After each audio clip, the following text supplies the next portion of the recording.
बहुजनों के आरक्षण पर आप सरकार का हमला। पंजाब में बहुजनों को आरक्षण से किया वंचित। आरक्षण के खिलाफ हाईकोर्ट पहुंची भगवंत मान सरकार।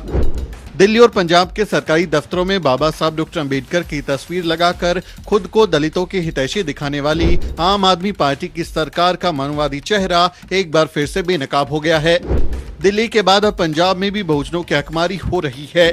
पंजाब की भगवंत मान सरकार बहुजनों के आरक्षण के खिलाफ काम कर रही है। बहुजनों को उनके हिस्से का आरक्षण ना मिल सके, इसके लिए मान सरकार हाई कोर्ट तक पहुंच गई है। जी हां, आपने सही सुना। पंजाब सरकार ने हाई कोर्ट में कहा है कि दलितों को आरक्षण नहीं दिया जाना चाहिए। क्या है पूरा मामला, वो भी जान लीजिए। दरअसल पंजाब में एडवोकेट जनरल के ऑफिस में आरक्षण लागू करने की मांग की गई थी। एडवोकेट जनरल किसी राज्य की सरकार का सबसे बड़ा सरकारी वकील होता है, जो हाई कोर्ट और सुप्रीम कोर्ट में राज्य सरकार का पक्ष रखता है। पंजाब के वकील ओपी इंदल ने पिछले साल राष्ट्रीय अनुसूचित जाति आयोग में शिकायत की थी कि पंजाब सरकार लॉ ऑफिसर्स की नियुक्ति में आरक्षण की सुविधा नहीं दे रही, जबकि कानून के हिसाब से उन्हें ऐसा करना चाहिए।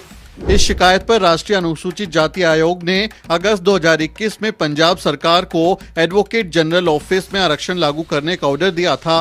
एससी कमीशन के इस ऑर्डर के बाद जनवरी 2022 में पंजाब की तत्कालीन चरणजीत सिंह चन्नी सरकार ने अपना जवाब दायर करते हुए कहा था कि आदेश के मुताबिक एडवोकेट जनरल ऑफिस में लॉ ऑफिसर्स की नियुक्ति में एससी और बीसी वर्गों को आरक्षण दिया जाएगा।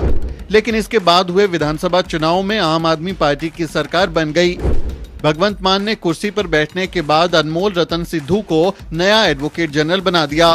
कुर्सी संभालते ही एडवोकेट जनरल अनमोल रतन सिद्धू ने मान सरकार से कहा कि एससी कमीशन के आदेश पर अगर आरक्षण लागू किया गया तो इससे काम पर बुरा असर पड़ेगा। इसके बाद पंजाब की भगवंत मान सरकार ने चन्नी सरकार के फैसले को पलटते हुए एससी कमीशन को लिख दिया कि लॉ ऑफिसर की नियुक्तियों में एससी बीसी को आरक्षण नहीं दिया जाएगा। यही नहीं, एससी कमीशन के फैसले के खिलाफ पंजाब की भगवंत मान सरकार ने हाई कोर्ट में भी याचिका दायर कर दी। पंजाब और हरियाणा हाई कोर्ट में भगवंत मान सरकार ने एससी कमीशन के फैसले को चुनौती दी है। यानी पंजाब की आम आदमी पार्टी की सरकार दलितों पिछड़ों के आरक्षण की हकमारी करने के लिए एड़ी चोटी का जोर लगा रही है। एक तरफ आप सरकार बाबा साहब के नाम पर म्यूजिकल परफॉर्मेंस करवाकर खुद को दलितों की सबसे बड़ी हितैषी के तौर पर पेश करती है और दूसरी ओर अंदर ही अंदर उनके खिलाफ काम कर रही है। पंजाब में अरविंद केजरीवाल की पार्टी ने दलितों के दम पर ही जीत हासिल की है।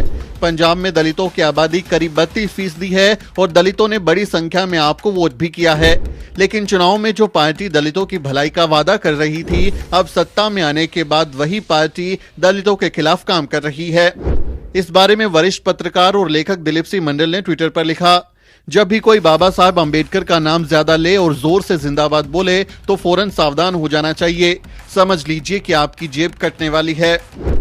यानी अरविंद केजरीवाल ने जोर से बाबा साहब जिंदाबाद का नारा लगाया और बहुजनों की जेब काट डाली। बाबा साहब की तस्वीर दिखाकर दलितों को ठगने का काम हो रहा है। अरविंद केजरीवाल और भगवंत मान को ये समझना चाहिए कि दलितों का भला सिर्फ बाबा साहब की तस्वीर लगाने से नहीं होने वाला, बल्कि उन्हें सत्ता और सिस्टम में भागीदार बनाने की जरूरत है। आम आदमी पार्टी की सरकार की इस दोगलेपन की कड़ी निंदा की जानी चाहिए। इस बारे में आपका क्या ख्याल है, आप क्या सोचते हैं, कमेंट में जरूर लिखें। आपसे अपील है कि इस वीडियो को ज्यादा से ज्यादा शेयर करें ताकि षड्यंत्र के बारे में लोगों को पता चल सके। आप हमारे चैनल को भी जरूर सब्सक्राइब करें। Bureau report, the news week.